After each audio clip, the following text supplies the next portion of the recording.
Story number 9. The Adventure of the Engineer's Thumb.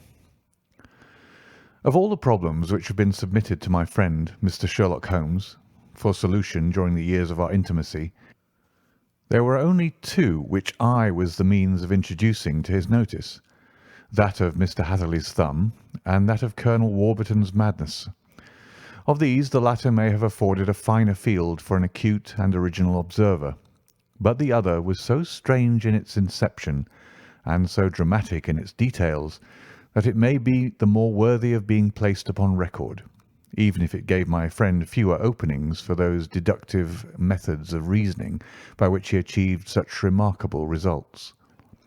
The story has, I believe, been told more than once in the newspapers, but, like all such narratives, its effect is much less striking when set forth en bloc in a single half-column of print than when the facts slowly evolve before your own eyes and the mystery clears gradually away as each new discovery furnishes a step which leads on to the complete truth. At the time the circumstances made a deep impression upon me, and the lapse of 2 years has hardly served to weaken the effect. It was in the summer of '89, not long after my marriage, that the events occurred which I am now about to summarize. I had returned to civil practice and had finally abandoned Holmes in his Baker Street rooms, although I continually visited him and occasionally even persuaded him to forego his bohemian habits so far as to come and visit us. My practice had steadily increased, and as I happened to live at no very great distance from Paddington Station, I got a few patients from among the officials. One of these, whom I had cured of a painful and lingering disease, was never weary of advertising my virtues and of endeavouring to send me on every sufferer over whom he might have any influence. One morning, at a little before 7 o'clock, I was awakened by the maid tapping at the door to announce that 2 men had come from Paddington and were waiting in the consulting room. I dressed hurriedly, for I knew by experience that railway cases were seldom trivial, and hastened downstairs. As I descended, my old ally, the guard, came out of the room and closed the door tightly behind him. "I've got him here," he whispered, jerking his thumb over his shoulder. "He's all right." "What is it, then?" I asked, for his manner suggested that it was some strange creature which he had caged up in my room. "It's a new patient," he whispered. "I thought I'd bring him round myself, then he couldn't slip away. There he is, all safe and sound. I must go now, Doctor. I have my duties, just the same as you." And off he went, this trusty tout, without even giving me time to thank him. I entered my consulting room and found a gentleman seated by the table. He was quietly dressed in a suit of heather tweed with a soft cloth cap which he had laid down upon my books. Round one of his hands he had a handkerchief wrapped which was mottled all over with bloodstains. He was young, not more than 25, I would say, with a strong masculine face, but he was exceedingly pale and gave me the impression of a man who was suffering from some strong agitation which it took all his strength of mind to control. "I'm sorry to knock you up so early, Doctor," said he, "but I've had a very serious accident during the night. I came in by train this morning, and on inquiring at Paddington as to where I might find a doctor, a worthy fellow very kindly escorted me here. I gave the maid a card, but I see that she's left it upon the side table." I took it up and glanced at it. "Mr. Victor Hatherley, hydraulic engineer, 16A Victoria Street, 3rd floor." That was the name, style, and abode of my morning visitor. "I regret that I've kept you waiting," said I, sitting down in my library chair. "You are fresh from a night journey, I understand, which is in itself a monotonous occupation." "Oh, my night could not be called monotonous," said he, and laughed. He laughed very heartily, with a high, ringing note, leaning back in his chair and shaking his sides. All my medical instincts rose up against that laugh. "Stop it!" I cried. "Pull yourself together." And I poured out some water from a carafe. It was useless, however. He was off in one of those hysterical outbursts which come upon a strong nature when some great crisis is over and gone. Presently he came to himself once more, very weary and pale-looking. "I have been making a fool of myself," he gasped. "Not at all. Drink this." I dashed some brandy into the water, and the colour began to come back to his bloodless cheeks. "That's better," said he. "And now, doctor, perhaps you would kindly attend to my thumb, or rather to the place where my thumb used to be." He unwound the handkerchief and held out his hand. It gave even my hardened nerves a shudder to look at it. There were 4 protruding fingers, and a horrid red spongy surface where the thumb should have been. It had been hacked or torn right out from the roots. "Good heavens!" I cried. "This is a terrible injury. It must have bled considerably." "Yes, it did. I fainted when it was done, and I think that I must have been senseless for a long time. When I came to, I found that it was still bleeding, so I tied one end of my handkerchief very tightly around the wrist and braced it up with a twig." "Excellent. You should have been a surgeon." "It is a question of hydraulics, you see, and came within my own province." "This has been done," said I, examining the wound, "by a very heavy and sharp instrument." "A thing like a cleaver," said he. "An accident, I presume?" "By no means." "What? A murderous attack?" "Very murderous indeed." "You horrify me." I sponged the wound, cleaned it, dressed it, and finally covered it over with cotton wadding and carbolized bandages. He lay back without wincing, though he bit his lip from time to time. "How is that?" I asked when I had finished. "Capital. Between your brandy and your bandage, I feel a new man. I was very weak, but I've had a good deal to go through." "Perhaps you had better not speak of the matter. It is evidently trying to your nerves." "Oh, no, not now. I shall have to tell my tale to the police. But, between ourselves, if it were not for the convincing evidence of this wound of mine, I should be surprised if they believe my statement, for it is a very extraordinary one, and I have not much in the way of proof with which to back it up. And even if they believe me, the clues which I can give them are so vague that it is a question whether justice will be done." "Ha!" cried I. "If it is anything in the nature of a problem which you desire to see solved, I should strongly recommend you to come to my friend, Mr. Sherlock Holmes, before you go to the official police."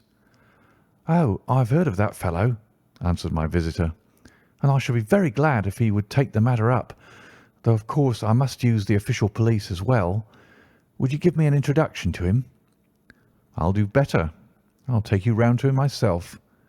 "I shall be immensely obliged to you." "We'll call a cab and go together. We shall just be in time to have a little breakfast with him. Do you feel equal to it?" "Yes, I shall not feel easy until I've told my story."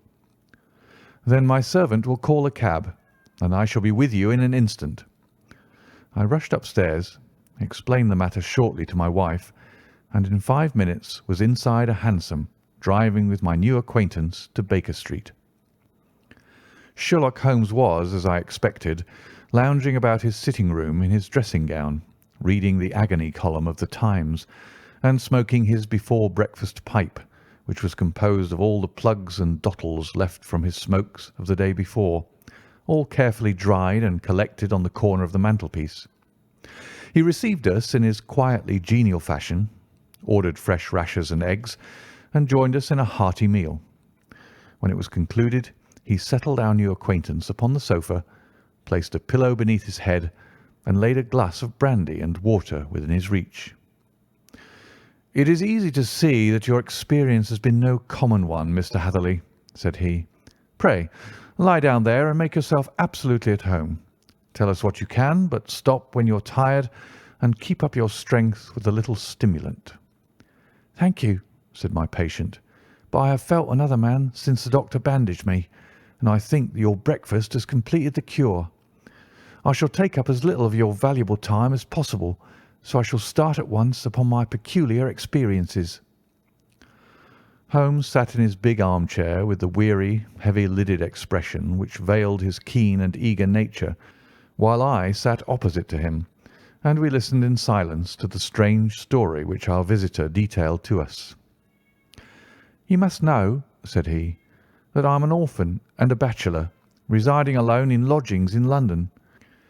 By profession I am a hydraulic engineer, and I've had considerable experience of my work during the 7 years that I was apprenticed to Venner and Matheson, the well-known firm of Greenwich.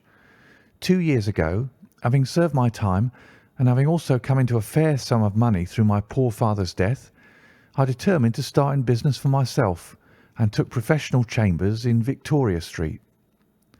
I suppose that everyone finds his first independent start in business a dreary experience. To me it has been exceptionally so. During 2 years I have had 3 consultations and 1 small job, and that is absolutely all that my profession has brought to me. My gross takings amount to £27 10s. Every day from 9 in the morning until 4 in the afternoon I waited in my little den until at last my heart began to sink, and I came to believe that I should never have any practice at all. Yesterday, however, just as I was thinking of leaving the office, my clerk entered to say there was a gentleman waiting who wished to see me upon business. He brought up a card, too, with the name of Colonel Lysander Stark engraved upon it. Close at his heels came the colonel himself, a man rather over the middle size, but of an exceeding thinness. I do not think that I have ever seen so thin a man.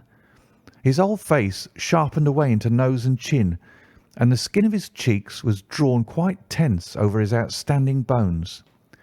Yet this emaciation seemed to be his natural habit, and due to no disease, for his eye was bright, his step brisk, and his bearing assured. He was plainly but neatly dressed, and his age, I should judge, would be nearer 40 than 30. "Mr. Hatherley," said he, with something of a German accent, "you have been recommended to me, Mr. Hatherley, as being a man who is not only proficient in his profession, but is also discreet and capable of preserving a secret." I bowed, feeling as flattered as any young man would at such an address. "May I ask who it was who gave me so good a character?" "Well, perhaps it is better that I should not tell you that just at this moment. I have it from the same source that you are both an orphan and a bachelor, and are residing alone in London." "That is quite correct," I answered, "but you will excuse me if I say that I cannot see how all this bears upon my professional qualifications. I understand that it was on a professional matter that you wished to speak to me." "Undoubtedly so, but you will find that all I say is really to the point. I have a professional commission for you, but absolute secrecy is quite essential. Absolute secrecy. You understand? And of course we may expect that more from a man who is alone than from one who lives in the bosom of his family." "If I promise to keep a secret," said I, "you may absolutely depend upon my doing so." He looked very hard at me as I spoke, and it seemed to me that I had never seen so suspicious and questioning an eye. "Do you promise, then?" said he at last. "Yes, I promise." "Absolute and complete silence before, during, and after. No reference to the matter at all, either in word or writing." "I have already given you my word." "Very good." He suddenly sprang up, and darting like lightning across the room, he flung open the door. The passage outside was empty. "That's all right," said he, coming back. "I know that clerks are sometimes curious as to their master's affairs. Now we can talk in safety." He drew up his chair very close to mine, and began to stare at me again with the same questioning and thoughtful look. A feeling of repulsion and of something akin to fear had begun to rise within me at the strange antics of this fleshless man. Even my dread of losing a client could not restrain me from showing my impatience. "I beg that you will state your business, sir," said I. "My time is of value. Heaven forgive me for that last sentence, but the words came to my lips." "How would 50 guineas for a night's work suit you?" he asked. "Most admirably." "I say a night's work, but an hour's will be nearer the mark. I simply want your opinion about a hydraulic stamping machine which has got out of gear. If you show us what is wrong, we shall soon set it right ourselves. What do you think of such a commission as that?" "The work appears to be light and the pay munificent." "Precisely so. We shall want you to come tonight by the last train." "Where to?" "To Iford in Berkshire. It is a little place near the borders of Oxfordshire, and within 7 miles of Reading. There is a train from Paddington which would bring you there at about 11:15. "Very good." "I shall come down in a carriage to meet you." "There is a drive, then?" "Yes, our little place is quite out in the country. It is a good 7 miles from Iford station." "Then we can hardly get there before midnight. I suppose there will be no chance of a train back. I shall be compelled to stop the night." "Yes, we could easily give you a shakedown." "That is very awkward. Could I not come at some more convenient hour?" "We have judged it best that you should come late. It is to recompense you for any inconvenience that we are paying to you, a young and unknown man, a fee which would buy an opinion from the very heads of your profession. Still, of course, if you would like to draw out of the business, there is plenty of time to do so." I thought of the 50 guineas, and how very useful that would be to me. "Not at all," said I. "I shall be very happy to accommodate myself to your wishes. I should like, however, to understand a little more clearly what it is that you wish me to do." "Quite so. It is very natural that the pledge of secrecy which we have exacted from you should have aroused your curiosity. I have no wish to commit you to anything without you having it all laid before you. I suppose that we are absolutely safe from eavesdroppers." "Entirely." "Then the matter stands thus. You are probably aware that Fuller's earth is a valuable product, and that it is only found in 1 or 2 places in England." "I have heard so." "Some little time ago I bought a small place, a very small place, within 10 miles of Reading. I was fortunate enough to discover that there was a deposit of Fuller's earth in one of my fields. On examining it, however, I found that this deposit was a comparatively small one, and that it formed a link between 2 very much larger ones upon the right and left, both of them, however, in the grounds of my neighbours. These good people are absolutely ignorant that their land contained that which was quite as valuable as a gold mine.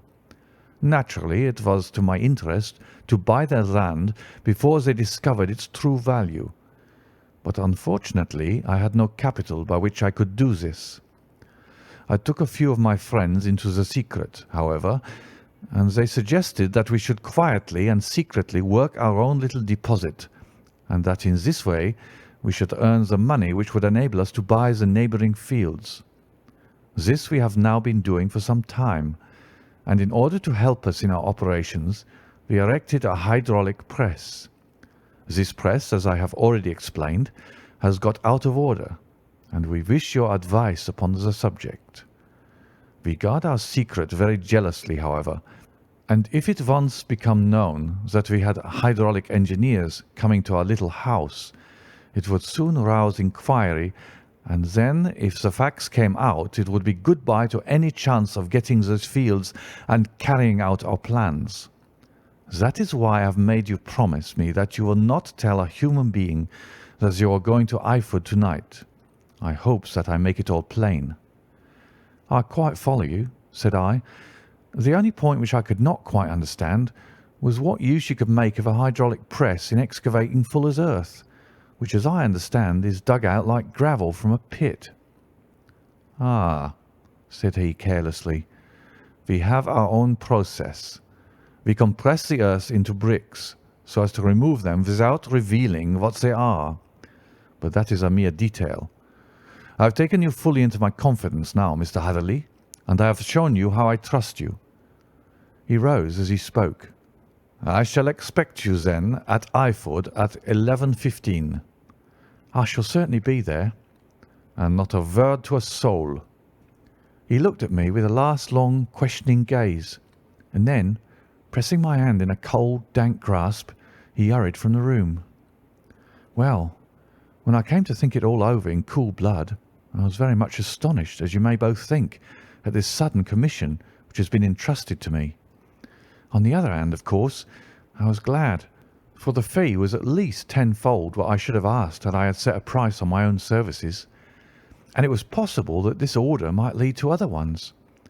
On the other hand, the face and manner of my patron had made an unpleasant impression upon me, and I could not think that his explanation of the fuller's earth was sufficient to explain the necessity for my coming at midnight and his extreme anxiety lest I should tell anyone of my errand. However, I threw all fears to the winds, ate a hearty supper, drove to Paddington, and started off, having obeyed to the letter the injunction as to holding my tongue. At Reading I had to change not only my carriage but my station. However, I was in time for the last train to Eyford, and I reached the little dim-lit station after 11 o'clock.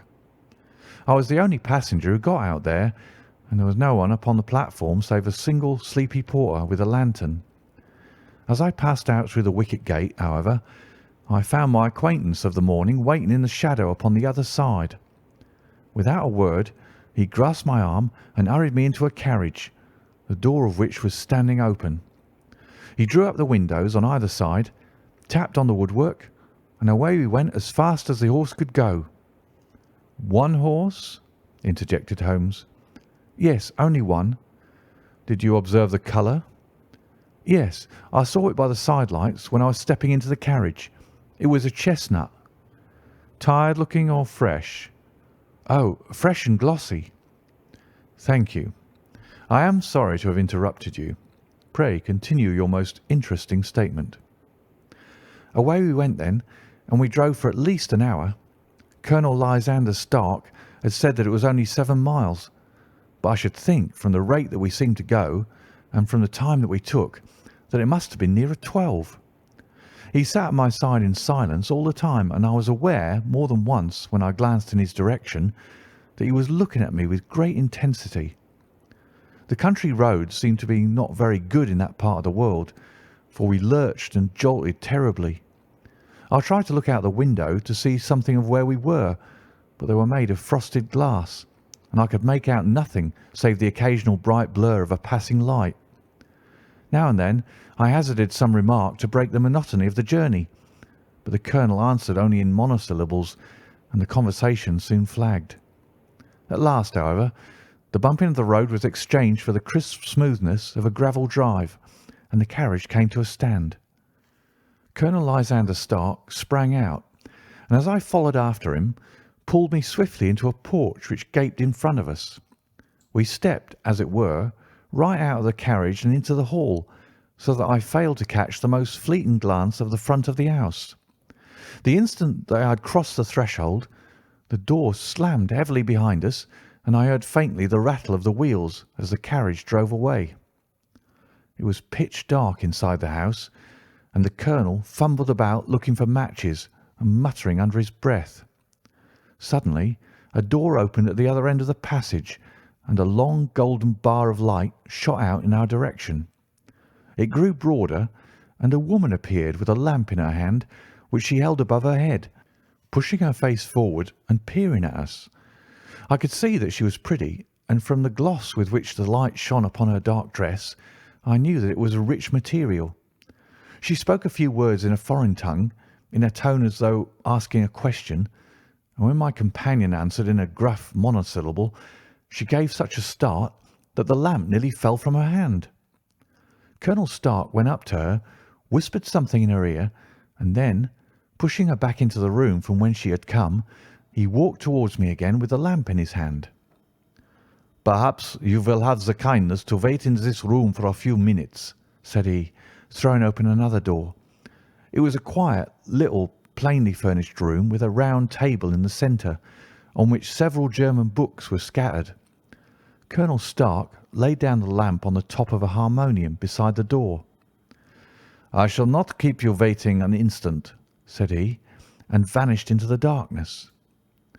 I glanced at the books upon the table, and in spite of my ignorance of German, I could see that 2 of them were treatises on science, the others being volumes of poetry. Then I walked across to the window, hoping that I might catch some glimpse of the countryside, but an oak shutter, heavily barred, was folded across it. It was a wonderfully silent house. There was an old clock ticking loudly somewhere in the passage, but otherwise everything was deadly still. A vague feeling of uneasiness began to steal over me. Who were these German people, and what were they doing living in this strange, out-of-the-way place? And where was the place? I was 10 miles or so from Eyford, that was all I knew, but whether north, south, east or west I had no idea. For that matter, Reading and possibly other large towns were within that radius, so the place might not be so secluded after all. Yet it was quite certain, from the absolute stillness, that we were in the country. I paced up and down that room, humming a tune under my breath to keep up my spirits, and feeling that I was thoroughly earning my 50 guineas fee. Suddenly, without any preliminary sound in the midst of all the utter stillness, the door in my room swung slowly open. The woman was standing in the aperture, the darkness of the hall behind her, the yellow light from my lamp beating upon her eager and beautiful face. I could see at a glance that she was sick with fear, and the sight sent a chill to my own heart. She held up one shaking finger to warn me to be silent, and she shot a few whispered words of broken English at me, her eyes glancing back like those of a frightened horse into the gloom behind her. "I would go," said she, trying hard, as it seemed to me, to speak calmly. "I would go. I should not stay here. There is no good for you to do." "But, madam," said I have not yet done what I came for. I cannot possibly leave until I have seen the machine." "It is not worth your while to wait," she went on. "You can pass through the door. No one hinders." And then, seeing that I smiled and shook my head, she suddenly threw aside her constraint and made a step forward with her hands wrung together. "For the love of heaven," she whispered, "get away from here before it is too late." But I'm somewhat headstrong by nature, and the more ready to engage in an affair when there's some obstacle in the way. I thought of my 50 guinea fee, of my wearisome journey, and of the unpleasant night which seemed to be before me. Was it all to go for nothing? Why should I slink away without having carried out my commission, and without the payment which was my due? This woman might, for all I know, be a monomaniac. With a stout bearing, therefore, though her manner had shaken me more than I cared to confess, I still shook my head and declared my intention of remaining where I was. She was about to renew her entreaties when a door slammed overhead and the sound of several footsteps were heard upon the stairs. She listened for an instant, threw up her hands with a despairing gesture, and vanished as suddenly and as noiselessly as she had come. The newcomers were Colonel Lysander Stark and a short, thick man with a chinchilla beard growing out of the creases of his double chin, who was introduced to me as Mr. Ferguson. "This is my secretary and manager," said the colonel. "By the way, I was under the impression that I left this door shut just now. I fear that you have felt the draught." "On the contrary," said I opened the door myself because I felt the room to be a little close." He shot one of his suspicious looks at me. "Perhaps we had better proceed to business then," said he. "Mr. Ferguson and I will take you up to see the machine." "I'd better put my hat on, I suppose." "Oh, no. It is in the house." "What? You dig fuller's earth in the house?" "No, no. This is only where we compress it. But never mind that. All we wish you to do is to examine the machine and to let us know what is wrong with it." We went upstairs together, the colonel first with the lamp, the fat manager and I behind him. It was a labyrinth of an old house, with corridors, passages, narrow winding staircases, and little low doors, the thresholds of which were hollowed out by the generations who crossed them. There were no carpets and no signs of any furniture above the ground floor, while the plaster was peeling off the walls, and the damp was breaking through in green, unhealthy blotches. I tried to put on as unconcerned an air as possible, but I had not forgotten the warnings of the lady, even though I disregarded them, and I kept a keen eye upon my two companions. Ferguson appeared to be a morose and silent man, but I could see from the little that he said that he was at least a fellow countryman. Colonel Lysander Stark stopped at last before a low door, which he unlocked. Within was a small square room, in which the three of us could hardly get in one time. Ferguson remained outside, and the colonel ushered me in. "We are now," said he, "actually within the hydraulic press, and it would be a particularly unpleasant thing for us if anyone were to turn it on. The ceiling of this small chamber is really the end of the descending piston, and it comes down with the force of many tons upon this metal floor.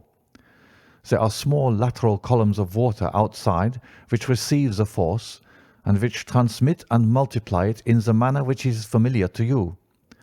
The machine goes readily enough, but there is some stiffness in the working of it, and it has lost a little of its force. Perhaps you will have the goodness to look it over and to show us how we can set it right." I took the lamp from him, and I examined the machine very thoroughly. It was indeed a gigantic one, and capable of exercising enormous pressure.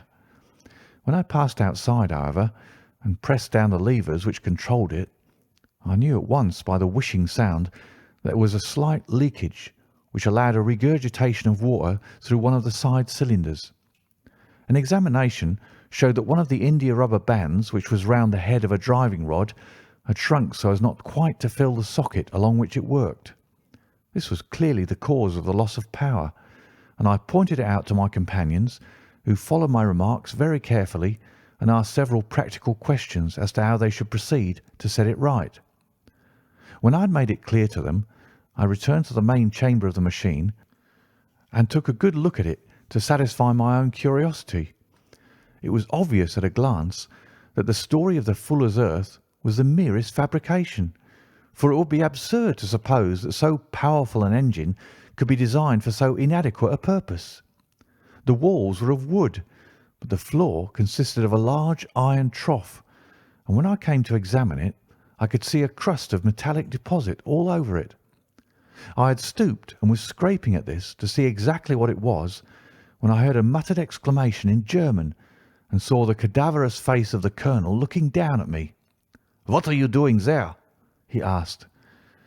I felt angry at having been tricked by so elaborate a story as that which he had told me. "I was admiring your fuller's earth," said I. "I think that I should be better able to advise you as to your machine if I knew what the exact purpose was for which it was used."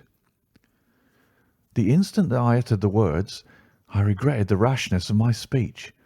His face set hard, and a baleful light sprang up in his grey eyes. "Very well," said he. "You shall know all about the machine."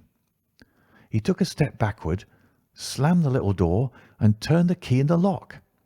I rushed towards it and pulled at the handle, but it was quite secure and did not give in the least to my kicks and shoves. "Hello!" I yelled. "Hello, Colonel, let me out!" And then suddenly, in the silence, I heard a sound which sent my heart into my mouth.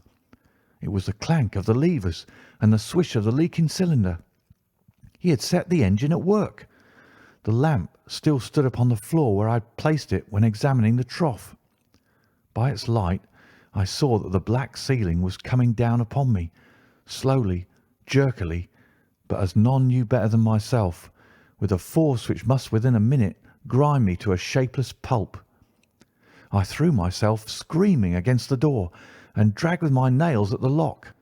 I implored the colonel to let me out, but the remorseless clanking of the levers drowned my cries. The ceiling was only a foot or two above my head, and with my hand upraised I could feel its hard, rough surface. And it flashed through my mind that the pain of my death would depend very much upon the position in which I met it. If I lay on my face, the weight would come upon my spine, and I shuddered to think of that dreadful snap. Easier the other way, perhaps, and yet had I the nerve to lie and look up at that deadly black shadow wavering down upon me. Already I was unable to stand erect when my eye caught something which brought a gush of hope back to my heart. I've said that though the floor and ceiling were of iron, the walls were of wood.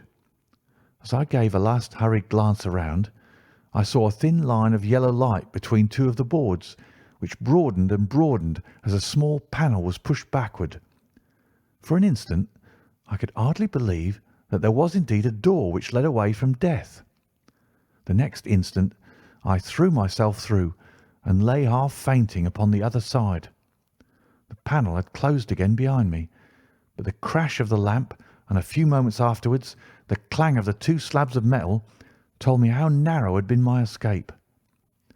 I was recalled to myself by a frantic plucking at my wrist, and I found myself lying upon the stone floor of a narrow corridor, while a woman bent over me and tugged at me with her left hand, while she held a candle in her right. It was the same good friend whose warning I had so foolishly rejected. "Come, come!" she cried breathlessly. "They will be here in a moment. They will see that you are not here. Oh, do not waste so precious time, but come."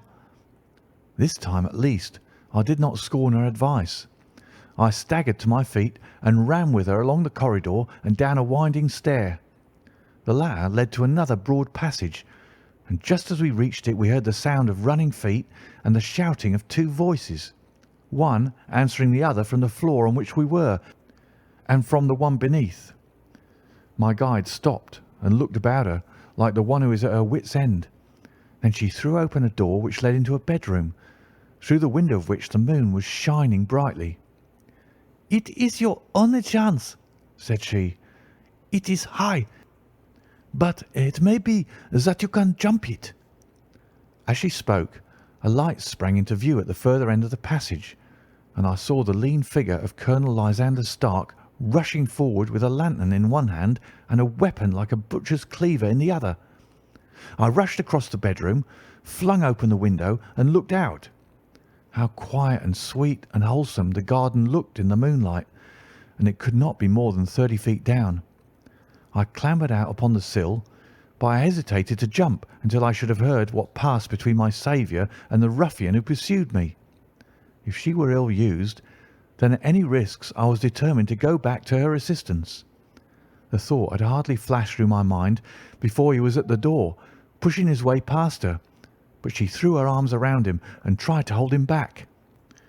"Fritz, Fritz!" she cried in English. "Remember your promise after the last time. You said it should not be again. He will be silent. Oh, he will be silent."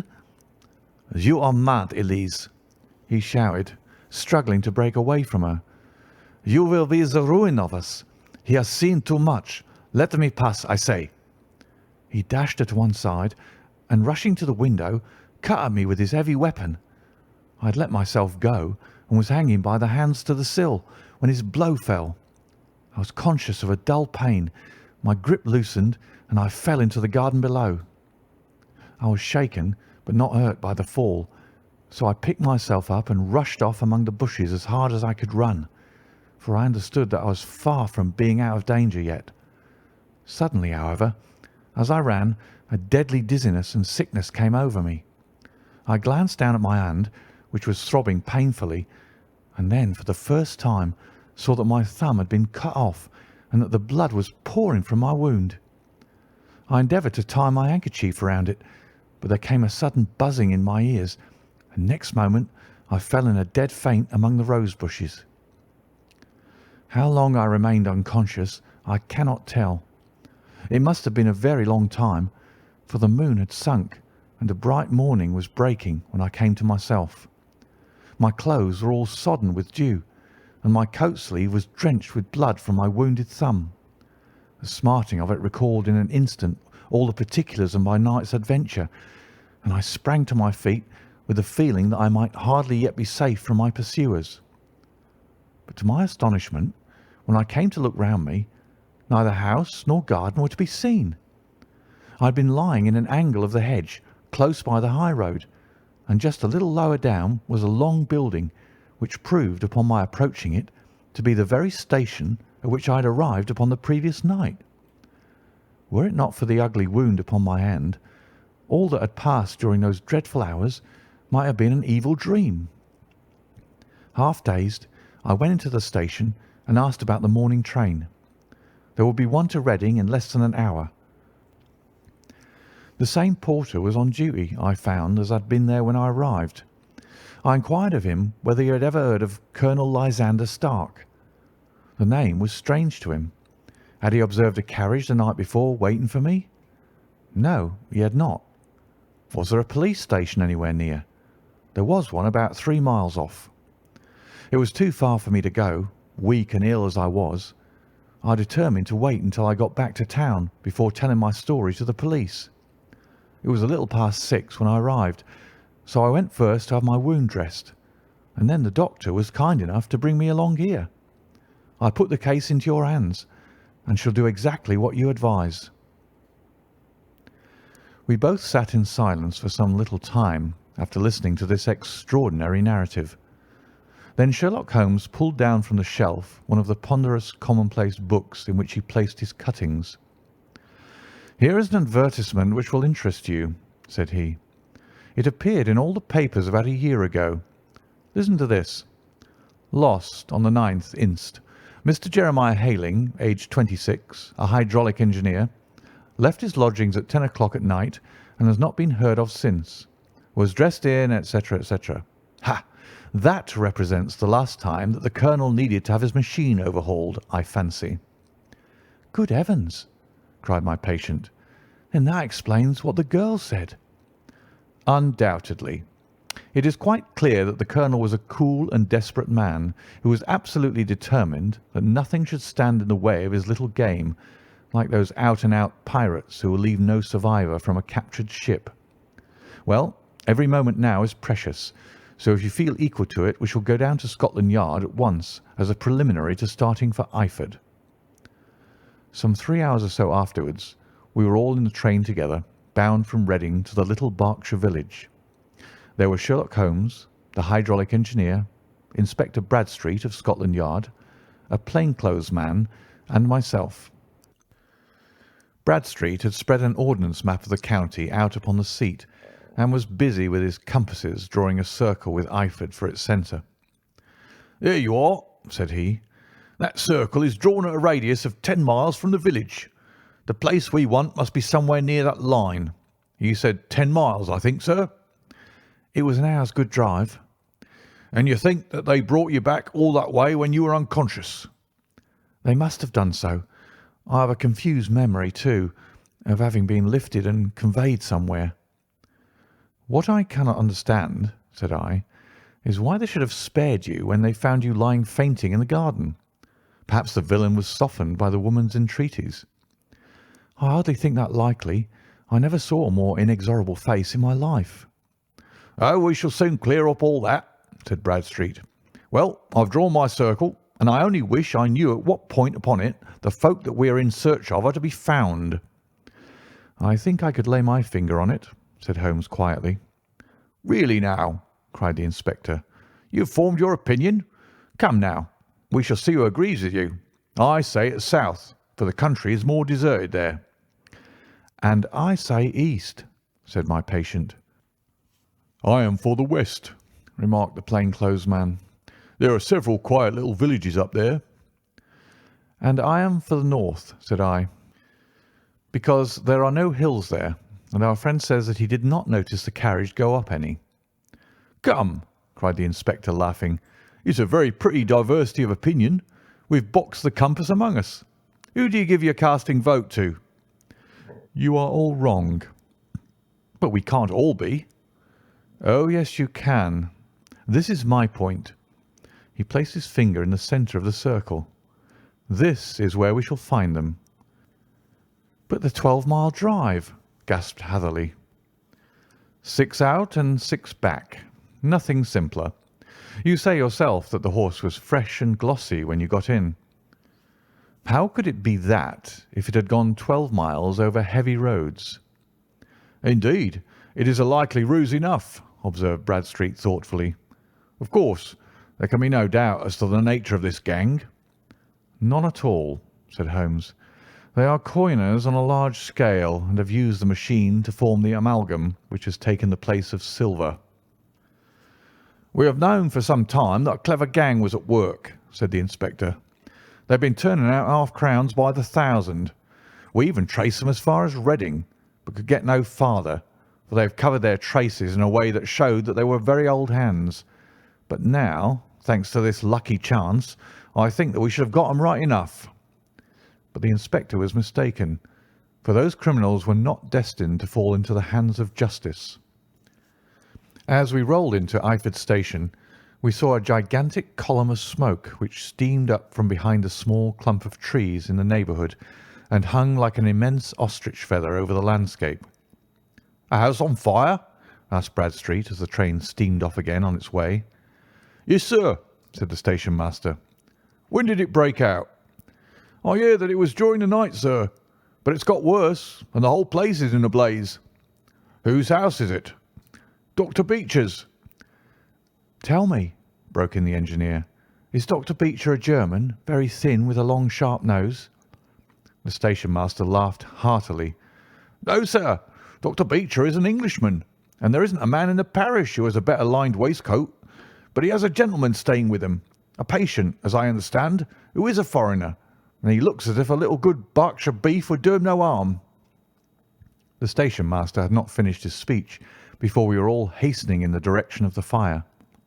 The road topped a low hill, and there was a great widespread whitewashed building in front of us, spouting fire at every chink and window, while in the garden in front 3 fire engines were vainly striving to keep the flames under.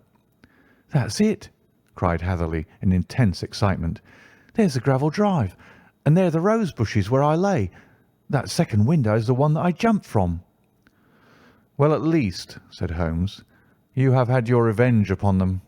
There can be no question that it was your oil lamp which, when it was crushed in the press, set fire to the wooden walls, though no doubt they were too excited in the chase after you to observe it at the time.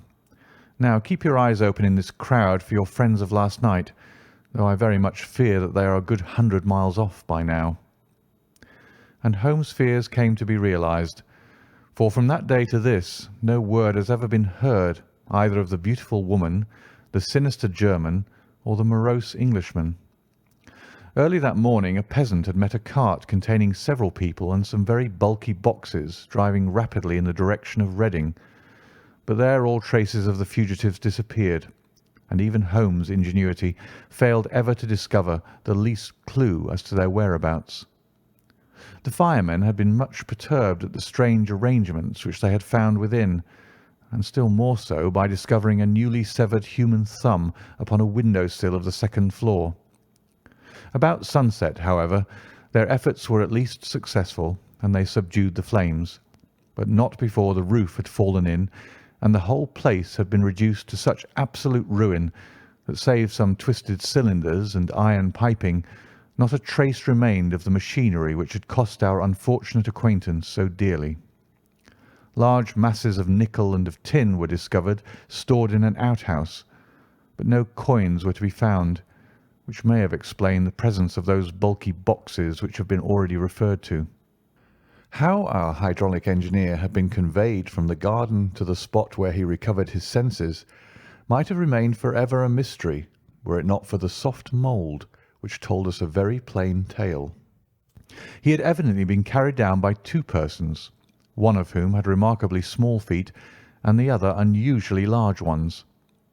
On the whole, it was most probable that the silent Englishman, being less bold or less murderous than his companion, had assisted the woman to bear the unconscious man out of the way of danger. "Well," said our engineer ruefully as we took our seats to return once more to London, "it has been a pretty business for me. I've lost my thumb, and I've lost a 50-guinea fee. And what have I gained?" "Experience," said Holmes, laughing. "Indirectly it may be of value, you know.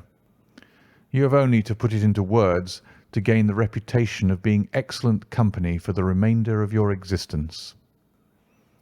End of The Adventure of the Engineer's Thumb.